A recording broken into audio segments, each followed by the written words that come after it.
You can buy your hair if it won't grow. You can fix your nose if it's special. You can buy all the makeup the back can make. But if you can look inside you, find out who am I to be in a position to make me feel so damn pretty. You can buy your hair if it won't grow. Welcome back. You are listening to WERA Arlington 96.7 FM. I'm your host, Adell Skykiss Coleman. That was a little bit of TLC, Unpretty. And again, if you hear little baby voices, remember my junior producer, Athena. I was going to say Adele. Athena is in studio as always, sharing her little 2-year-old insight on the various topics that we're discussing.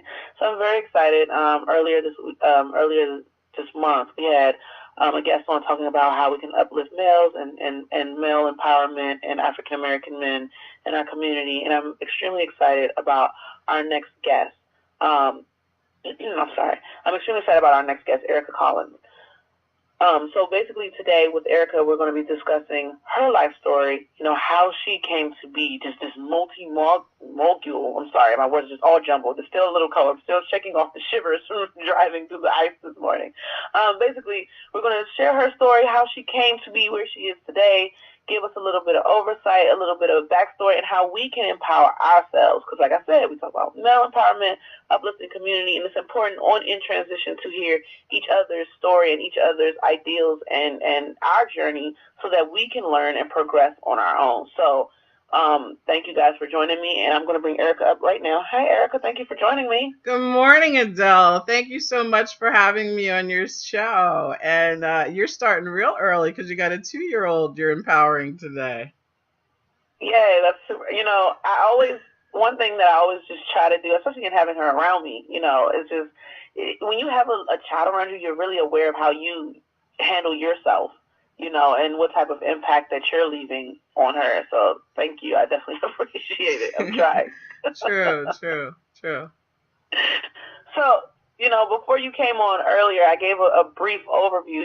You've done a little bit of everything, You can say that. A little bit of everything. Can you give us an overview of your experiences and your journey? Well, I think, a lot of people are very interested in my career as a plus size model.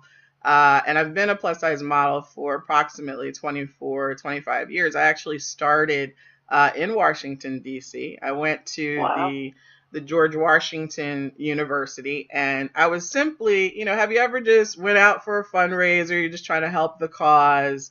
And in my freshman year, I was about a size 12, 14, so we were automatically placed in the show, fashion show, to raise funds. The second year I came back, as many of us women know, I gained a little bit more than the freshman 15. It was more like the freshman 45. So I showed up at the open call again, and this time they had choreographers from New York that were making this like America's Next Top Model competition. So everybody was nervous, and one of the choreographers said, we're going to have you walk and I'm going to select people. And all of a sudden he says, stop the music. And everybody got scared, and I'm standing there, and he says, I want everyone to watch her because she is the only diva in here who knows how to walk. So that's what really launched the career. Okay. And I see women now, the most popular person right now is Ashley Graham. And she reminds me so much of my younger self in plus size modeling. I saw a TEDx that she did, and it was very similar to the Maya Angelou poetry I used to do in Washington, D.C. And even down to her style of strutting and confidence and walking. In elementary school and high school, I was a trained dancer, and I think that's what gave me a unique walk, so to speak. So anyway, after the casting call, I like to learn, so I went to training. I studied under the top plus size model in DC. She recommended me to two agencies. One was called THE, which I think is still down in Washington. And the second one was Stars Casting, and I got picked up by Stars Casting, and my first professional paid show was at Macy's in the nation's capital. Wow. Is this like when you were little? Is this something that you wanted to do, or just kind of worked out that way? Like, what did you aspire to be as a child? Well, we didn't know anything about plus size modeling when I was little. Yeah. It didn't really exist. I wanted I think in my early years I was watching a little too much Judge Wapner.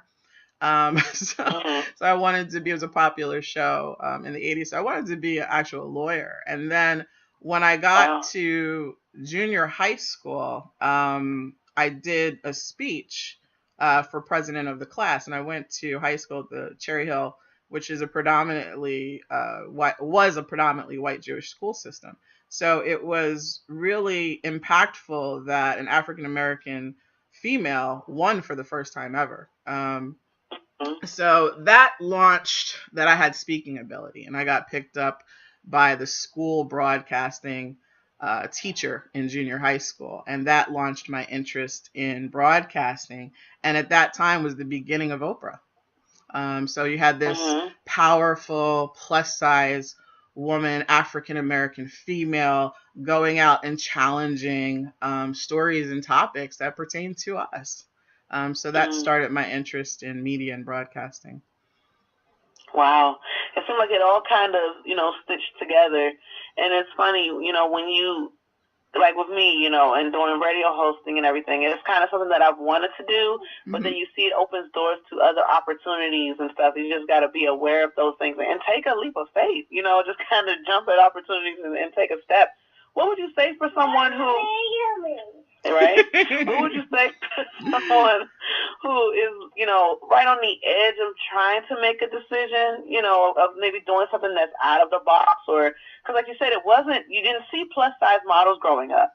So that was something that was not, I guess the standard or what people were used to. So you were breaking barriers. So, and that takes a lot of courage and just fearlessness and just, I know I got this confidence and everything. What are some tips that you would give for a young woman who might be right on the edge or just doesn't know how to take that leap? Well, the first thing, this is an amazing time for women. It's an amazing time for minority women. The statistics now are showing that African American women are 322% of new business owners. Latin women, American women, are 244% of business owners, and 70% of American women are women of size. So now we're in this social mediated marketing and sales digital world where our purchasing power is extremely important. Not the manipulated images, not assimilating. It's really about being authentic to your personal brand, which was very different than when I first started plus size modeling, because plus size modeling had protocol.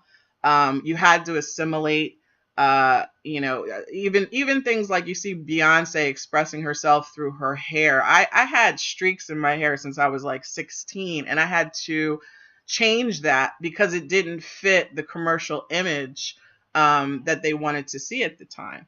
So now you have a lot more ability to express yourself through whatever it is that you're doing because of social media. And I have a vlog called Miss Plus America, Erica Collins, on YouTube. And I really talk about my experiences being an African American woman, not only in plus size, but media and entertainment. And also I just started a Connect Pal, which is a subscription service to teach and train women in plus size modeling and other facets. What I like to do is something I call play. You play with yourselves and you play with men or boys. And it's, P stands for protect your mental health and your physical health. L is love yourself first. A is associate with positive people and things, and Y is yield to both the good and bad experiences and learn from them. That is the best advice to give to young women and women of color today? Be authentic to yourself and your brand, and play with yourself and others. I love that, the authenticity, being authentic to yourself and others, because like in my own personal experience, it kind of took me a while to even evolve in, just trying to fit into, like you said, with your streaks in your hair, just something as little as simple as that, it's not the standard. And just, trying to express yourself in your individuality. And then when you find that safe space where you can just be genuinely you, it's just a really comfortable and a good space to be in. And even though everyone might not necessarily agree with it, at least you're trying to figure out who you are, because as you evolve and you grow and you go through life, you're ever changing, and even with your story of starting off, with the modeling and then starting to do blog talk and radio and public speaking, and you just keep expanding. I was just sitting here, like, before you came on, reading what the publicist sent me. I was like, wow, oh my goodness, wow, what have you not done? That's called yielding to the good and bad experiences. That's the why in play. You really got to look at it as the game of life, and pick your position to win, at the game of life, so to speak. I love Monique, and I met her at a casting call many years ago, and there was a show, if you remember, the name escapes me, but she was always chasing around the professor. If you remember that part of the show. Parkers. Yeah, the Parkers. And that show irritated me to no end. Not because of Monique, it might have been the writers, but it didn't exemplify my experiences as a plus size African American woman in society. It exemplified the stereotypes, the marketing that they constantly tell women of color, women of size, that this is how people should treat you. But in reality, especially with boys and men, they're actually suppressing their true feelings about women of size and women of color. And I've noticed that especially with white males, it's actually troublesome and conflicting to them, because they're constantly being steered to a Barbie doll image. Right. And I'm glad you went to that. That was going to be my next question. It was just about the stereotypes, that a lot of us face, what's expected of you versus what's really you, and the images that you do see on TV and how they are supposed to reflect a certain group of people, or not seeing the beauty in a woman that is a little more curvier, In my personal experience, I was just going for what I know. I remember this time I was at work, and me and one of my coworkers had the exact same dress. But no, I'm a little more curvier. I've always had big thighs, and, right. little, right. And she's not. She's just like this super toned, lean girl, and everyone's like, "Oh, your dress is so beautiful," and then. I would get comments like, "Why are you wearing that to work? That's not appropriate. What's your figure and blah, blah, blah." And I'm like, first of all, you're not supposed to be commenting on my figure at work. First of all. Right. Secondly, it's like, everyone is not the same body type. Even if they're a group, like slim or plus size or, anything in between, everyone's body type is different. True. So why am I shamed? I'm fully covered. I just happen to have thicker thighs or hips. Exactly. Why am I then put in this box or, this image or this ideal or, label certain things just because I might be a little bit different and we're wearing the same thing. Yeah, exactly. And, that's what the whole plus size movement is about. It's about embracing your curves. But you're talking about something I just wanted to tip on because, psychologically, we don't realize how much media, how much social media plays into our psyche. And we really need to become more educated about how that plays in our psyche and gather the skills to empower ourselves. I do a women's empowerment and entrepreneur series, which we actually started in Washington last year. And I'm going to start that up again coming this spring. And you can find that info. You do so much. Yeah, you can find that Yeah, you can find that information at i-am-erica.com. And I think it's so important right now because we just experienced a shocking election. And I was thinking about, what happened when Trump came out with the statement, grab the what. Yeah. And it was so demeaning to women, and just everything he was saying was feeding into that stereotype of going to the Barbie doll image and hitting all those nerves in women of color, in voluptuous women that put people down. And at first, when you hear Trump, I'm a Jersey girl, you start thinking about the golden years of Atlantic City and winning at the casinos. But running a country isn't a game that you win at the casinos. Right. I went to school in D.C. on the Hill during the Clinton era with all the positive changes and government working together with people. It wasn't about tweets and likes. But what came to my mind was that the manipulation of women, because I think the stats came out saying that it was mostly white women who ended up swaying their vote towards Trump. And I said, my goodness. It was like 53%. It was really high. Yeah, and and I said, my goodness. I'm like, the first thing that came to my mind is that is so much self-hate. Self-hate that they would risk their freedom and rights to empower their white male counterparts. And then the question became, but why? And it took me back to, okay, let's take race out of it for a minute. Let's just deal with men and women. And it came to the basic instinct of that caveman mythology where the woman gets hit over the head and dragged back to the cave. And, what can we do as women to realize our own power? And that's why I'm like, we got to restart this women's empowerment and entrepreneurship. And I'm going to come down to DC and do it in New York and Philly again. And we're really going to empower women to realize you are 70%, you are 322%, you are 244%, you are running businesses, you are running your household, you have the power. So play, protect yourself, love yourself, associate with positive things, and yield to those experiences. I love that. Well, have you made the dates yet for when it's in the DC area? The first one's probably going to be in March. We're going to wait for the snow to melt. I know, right? So everybody can get there. Last year we started in February. That was a little rough. Yeah. So we're going to start. I'd love to come and get some interviews and, share women's empowerment. So I've marked your website, and I've also shared it on our social media, facebook.com/@Skykiss, SKYKISSED, and on our Twitter @Skykiss, SKYKISSED.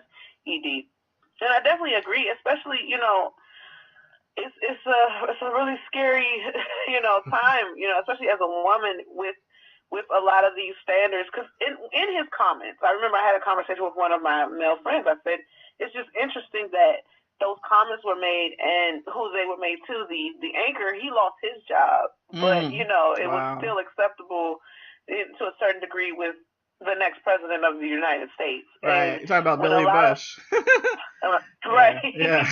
When a lot of our our dialogue should be about how we can strengthen, how we can move, because we do have a lot of power, and we are making a lot of power plays and power moves, especially in business, and kind of standing firm and taking control of things, and just navigating the business world, the social world, the entrepreneur world, in our own devices. So when you hear something like that, I remember just kind of sitting there trying to talk to my daughter, okay, what do I say, for the next generation? This is not acceptable. This is not okay. So I definitely agree, and I appreciate you. I'm really enjoying this conversation and having you on. I want to remind our listeners, we're speaking to Erica Collins. Her website is i-am-erica.com. And your social media? I'm on Facebook, Twitter. Twitter is at Erica Collins. I also have a children's book that focuses on empowering kids. That's at Eric Ruby Healthy. And then the talk shows at Enterprise ECAA, all on Twitter. And all that information is also on the website. And I am Erica is like I'm America. It's just kind of split with dashes.com and Instagram as well. You have a children's book. I love this. I love it. Wow. Your face is like, I say, oh yeah, I did this. And then I also have a children's book. Well, I love it. You have the 2-year-old. You don't have to be in one box. Right, like you can take over the world, like Erica Collins. Everyone, like you really can. It's amazing. That comes from spending a lot of time at GW. The world is your oyster down there. But I wrote a children's book. It's called Eric and Ruby's Healthy Juice Stand. I had a stint in the specialty food industry. And I really started to learn about food. And I said, you know what? They don't teach this to children growing up. With all the new diseases and problems that children are experiencing so young, I said, here's my contribution to help kids get healthy. To encourage them in entrepreneurship. The book is in 3 different languages. It's in English, Spanish, and French, so that they can, become global and be those global entrepreneurs that's going to be needed so desperately in the future. And it really is kind of adapted from my journey for kids to teach about health and wellness and entrepreneurship. And it's available at Amazon. I'll be doing some book signings. And it's also available in Barnes & Nobles. Nice. Yeah, I just pulled it up. The illustrations are great. Thank you. Wow. Yeah, it's important to see us represented in children's material, to empower ourselves. Getting some questions in. People usually write me questions on my Facebook.com/@Skykiss or Twitter. So I wanted to just ask you a couple of these questions that are coming in. Okay. So Lincoln wrote, what can millennial guys, young men, do to help advance the principles of female empowerment? I meet a lot of millennial guys, and I'm shocked at how bold they are. So I think it's already starting. They're not afraid to talk to women, age, size, or race. And I think if they continue with that trend, that's very different from being a Generation Xer, where there was protocol and standards and suppression of their emotions. So continue the support. Speak about it on social media. Speak about what you like. Be encouraging. There's a gentleman right now who started a whole brand where all he does is empower women. The more that you get the message out there, you defy the stereotypes. Don't see if you can get into a women's empowerment group. We accept men for our women's empowerment and entrepreneurship. You can sponsor, you can volunteer, just get involved. Okay. Thank you. And I appreciate you sharing that men can be involved. It's not like you don't have to stand outside the doors looking in. Exactly. Come on in. Exactly. And then I had another question from my Twitter. Boogie, he said, what is Erica's thoughts about feminism, especially as it pertains to Black women? Feminism, wow. Well, again, it's changes in different generations. I mean, I have to take a step back sometimes because I do have my Generation X hat on, where I have some traditional values. But we are living in an era where women can do anything. Education, training, it's about who you want to be, what you want to do, and how you want to express your feminism. Now, with African American females, one of the topics that we keep seeing is that feminism seems to always reflect white female values, and it kind of misses the issues pertaining to African American female values and other minority values. And I think there needs to be more conference, more discussion amongst integrating those groups. And again, reflecting back on the election, you saw a great disparity in those issues, whereas it was very, very important for us all to work together and all come to an understanding of our feminism. Mhm. I think also, like, a lot of the question is, like, what even is feminism? Because in the circles that I've kind of interacted with, if it's a woman who just, women's rights, blah, blah, blah, she's a feminist. And then, I had a friend like, I'm not a feminist. I just believe in women's rights. Like, even is there a line that kind of defines specifically what it is, or is it just kind of a lot of gray areas? I would like to say, in my opinion, feminism evolves just as women evolves. Mm-hmm. So each generation is redefining it. And it's evolving with each generation. I mean, there's the core principles. Women's rights are very important because those are the laws that govern us. And those are the things that we should be fighting for as all women. But you also have the LGBT community and other issues now with the millennial groups that want to express themselves as well through feminism. And there's nothing wrong with that. There are men. The president of the United States says, I'm a feminist. In my generation, I don't know that men were coming out and saying, I'm a feminist. Right. So it evolves, and everyone should be partaking in the empowerment and positivity of empowering all women. I definitely agree with that. Wow. Once again, I'm speaking with Erica Collins. You can follow her on her website, i-m-erica.com, or you can follow, you said your Twitter was? At Erica Collins, at Eric Ruby Healthy, at Enterprise ECAA. Wow. Or just go to i-am-erica.com. Or Google it. Like yeah, that's the first thing I did was Google it. I'm like, oh, that was easy. I'm just kind of getting into I'm starting this journey in being an entrepreneur. I'm starting a business. And, I always like to observe what I see other people doing. And one thing I'm learning a lot about is branding and, being seen. And the fact that I searched you and you were just everywhere, like the first 3 pages, it was you, not even just on your experience and what you've done, but just, and having a presence and branding and notoriety, and presenting yourself on your social media platforms, it's linear. And I can see that that's you. So that's something that I'm working on and I'm learning.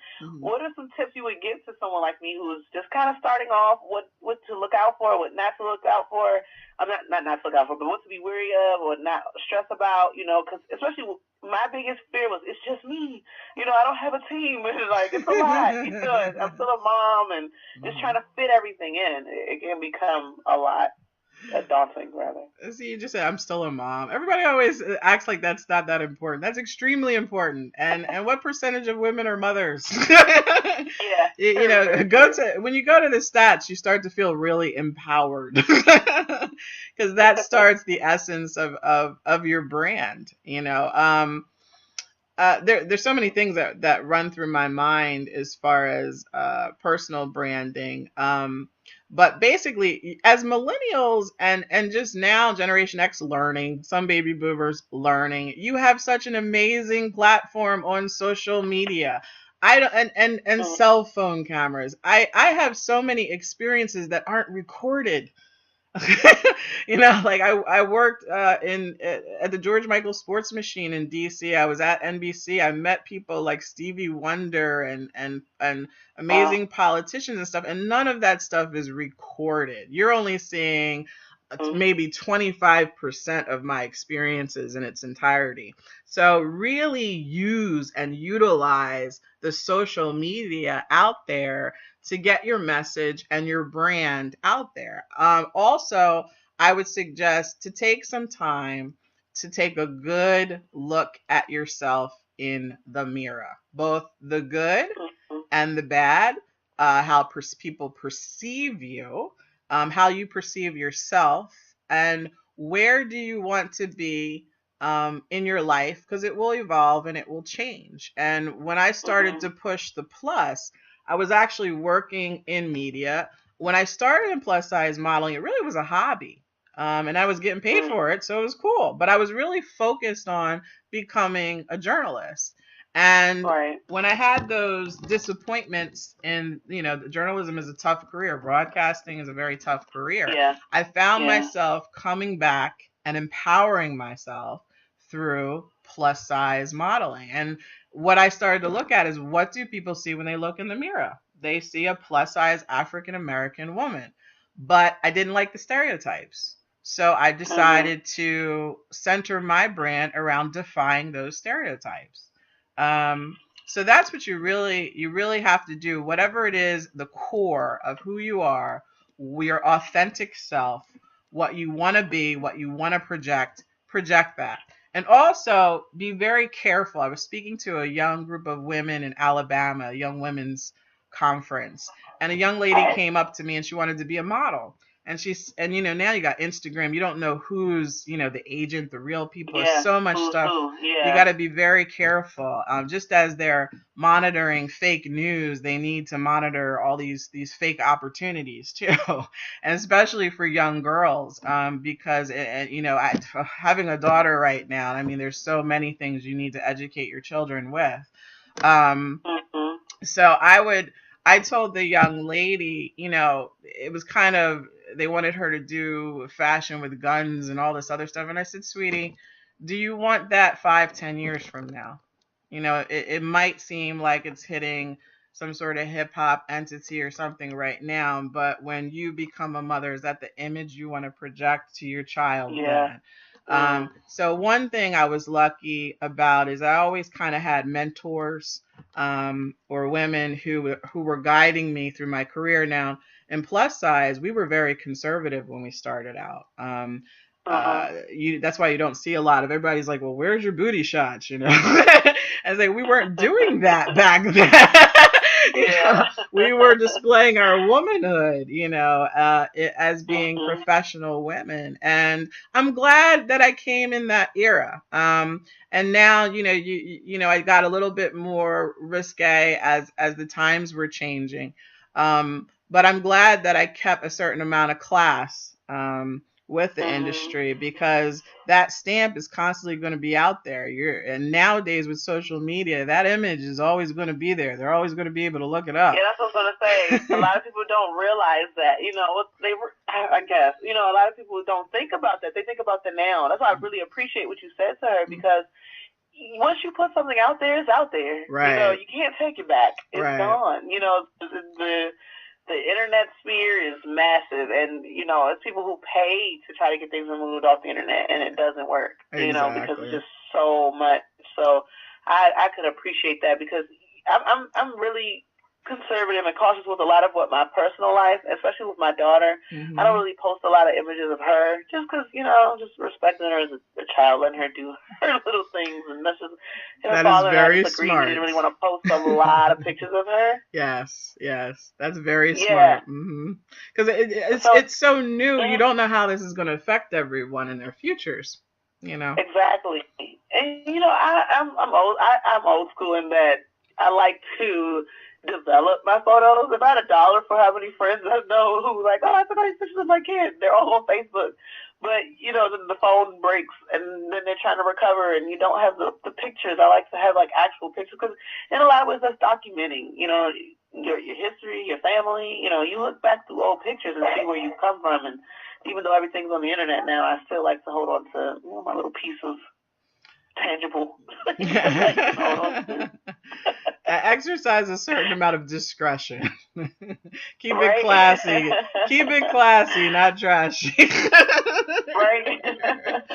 So it seems, you were talking about mentoring and what you did when you were evolving. What would be some advice that you would give to women, particularly women of color, who are struggling with body image? Because we see these ideals and images on TV, and like you said, the stereotypes of plus size women, and just the stereotypes of African American women in general as well. What are some tips or advice that you would give with women who might be struggling with their body image? Well, we talked about how to deal with it professionally. I think personally, it's constant work, because as soon as you step out the door, the world was not created necessarily for you. So you have to constantly reinforce that. So however you like to do your meditations, write yourself positive affirmations and notes in the morning. Keep yourself around positive people, positive groups. I love the arts. So, going to empowering plays, reading empowering books, those are the things that are going to get you into that positive mindset, and keep yourself educated on diverse topics so that when you get into situations, you're not stereotyped. Because you're going to have vast knowledge and information. And again, the internet is a beautiful tool. I was part of a team back in the 90s that was called the Interactive Television Association, and it was the beginning of the information superhighway. We were just explaining how this tool was going to affect society and businesses. Again, this was in Washington, D.C. And, now it's here and you have it at your fingertips. So even just, my mom just started to get into looking at YouTube, and she's like, look at what all the young girls are doing. We didn't have this. She's coming from the baby boomer generation. You have such a support group. Yes, they're like me too, and it's out there. You just got to find it. And one thing I appreciate about with the internet and how people are using it towards, their being entrepreneurs, it's like things you don't really think. How you said like modeling was just a hobby for you, and then you made money off of it, and then how you kind of evolved. I see that happening a lot, with my generation, and kind of even like simple things like this one girl who was just doing makeup tutorials, and now she has like this whole line, and people are following her. Just something as simple as her just creating different things, being creative with an African American palette, with makeup, and people following her. And now she's like launching a line, starting a business, and has all these things that started as a hobby. So I appreciate, what you were just saying, and the power that we have at our fingertips, and how it evolves, and how just something that you might not necessarily think can help you to get to where you want to be or where you see yourself, and then it does, just kind of being open to that. Exactly. And taking advantage of the resources around you. Exactly. That is the biggest difference, I think, between Gen X and millennials. We were dictated, mediated, assimilated, manipulated by television, by advertising and marketing. And now you can advertise, televise, and market yourself and gain your own followers and fans. So you're not being controlled by that as much. And if you're successful in business, it's all about numbers. So you get 1 million hits because of the way you put your lipstick on, you're going to be more popular than that Revlon campaign. So, think about you have the power. Hello? Yes, you have the power. Oh, okay. Yeah, I definitely agree. And then it seems like, especially in African American, industry, especially with women, even things as simple as like the natural hair quote movement, things like that have evolved into brands and entities for a lot of people. So I definitely agree with that. We had another question that came through. It's about role models. Who would you suggest in today's world? There's so many bad examples that are out there now. Is there anyone that stands out for you? Today? I think because we have such diversity now, you can take elements of people that you admire and make your own role model out of them. Essentially, you want to be your own role model. And, refer back to your ancestry. Don't be afraid to, instead of having a current role model, maybe you like someone who's a model, but study modeling. Maybe you like someone who's a scientist, whatever the profession or role model, but study the whole field. that the person was in, and you might find that you identify more with someone from a different era than now. So I think that's, I'm trying to think of someone specific. I mean, Oprah's always been my role model, since that junior high moment of winning the presidential election and then seeing her throughout the years, and then becoming this business mogul and really just redefining womanhood. I love Beyonce. I mean, I'm part of Beehive. I can't, and Beyonce, I guess also too. It's crazy because I have these pictures from when I was younger, and I was built like her when I was 9. So that's another positive, role model. I know some people have problems with that. The natural hair movement is amazing to me. I love the natural hair movement. Because, I have to thank my mother because she made me have my natural hair through most of my childhood. I did not succumb to relaxers and the different products and stuff. Not that there's anything wrong with it, but it really saved the health of your hair. And I think that's what we're getting into as African American women, that the mediated images are not as important as your health. Whether that's with products, whether that's skincare, whether that's food. And if you keep working on yourself, that color, curves, and confidence is going to win every time.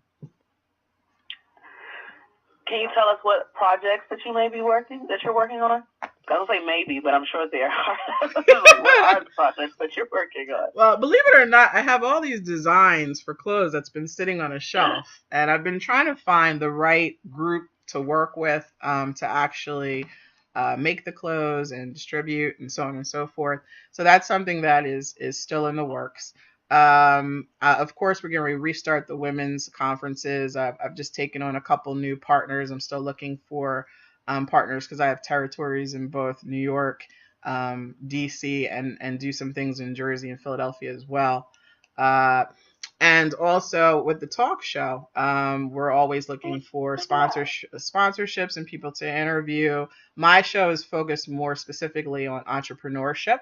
And we do both men and women to encourage people's brands. Just as you're talking about getting your brand out there, that's another vehicle to do that in that format. So those are the major things that I'm working on. But I'm always open to opportunities, partnerships, and you can contact me at i-am-erica.com. If you're looking for speaking, you can contact my booking agents or contact me online as well. Well, I really appreciate and have enjoyed this conversation, and I'll definitely follow you. I've been following because I would love to see when the women's empowerment and entrepreneur conference and everything takes place, and I'd love to come and support, and even just kind of sharing with my resources, my circle of women.